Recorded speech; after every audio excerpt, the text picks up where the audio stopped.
Sir, Mohammad শব্দটি সংক্ষিপ্তভাবে লিখতে গিয়ে অনেকেই বিসর্গ ব্যবহার করে থাকেন, আবার কেউ বা ব্যবহার করে থাকেন কুলন। এই ক্ষেত্রে কোনটি সঠিক?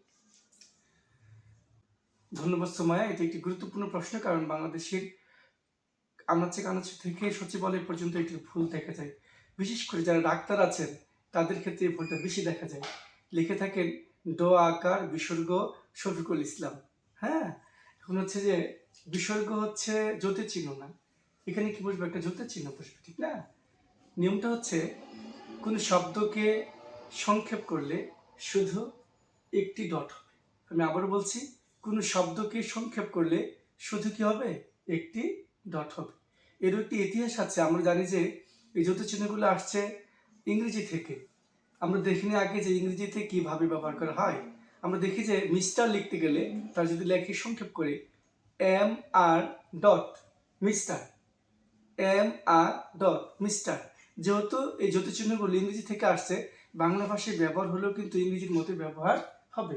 সুতরাং আমরা বলতে পারি কোনো শব্দ সংক্ষেপ করলে শুধু একটি ডট হবে। যেমন প্রাইভেট না লিখে অনেকে লিখে প্রা, প্রার পরে একটি ডট হবে। ডাক্তার না লিখে কেউ লিখে ডা, এরপরে কি হবে? একটি। লিমিটেড না লিখে অনেকে লিখে লি, কি হবে? একটি ডট হবে। বুঝে আসছে? স্যার, তার শব্দটি লিখতে কেউ কেউ চন্দ্রবিন্দু ব্যবহার করে থাকেন, আবার কেউ কেউ চন্দ্রবিন্দু ব্যবহার করেন না। এই ক্ষেত্রে কোনটি সঠিক হবে?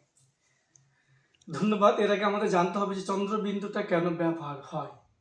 হ্যাঁ, যেসব শব্দের পূর্ব জন্মে নাসিক্য বর্ণ ছিল, যেমন ও, ইয়, ন, ন, ম, যেসব শব্দের পূর্ব বর্ণে এরকম নাসিক্য বর্ণের যে কোনো একটি ছিল, এখন আর নেই, সেসব বর্ণে ওই নাসিক্য বর্ণের জন্য এখন কি দিতে হবে? একটি চন্দ্রবিন্দু দিতে হবে। যেমন চন্দ্র লিখি না আমরা, চন্দ্র, চন্দ্র লিখতে কিন্তু ন পড়ে, নটা কিন্তু নাসিক্য বর্ণ। যখন চাঁদ লিখি, এটাতে কি ন আছে? নাই। ওই যে ন ছিল পূর্ব জন্মে, এখন আর দেখা যায় না। ওই না দেখা যাওয়ার জন্য এখন কি দিতে হবে? একটি চন্দ্রবিন্দু ব্যবহার করতে হবে। বুঝে আসছি না? আমরা একটু ইংরেজির দিকে যাই।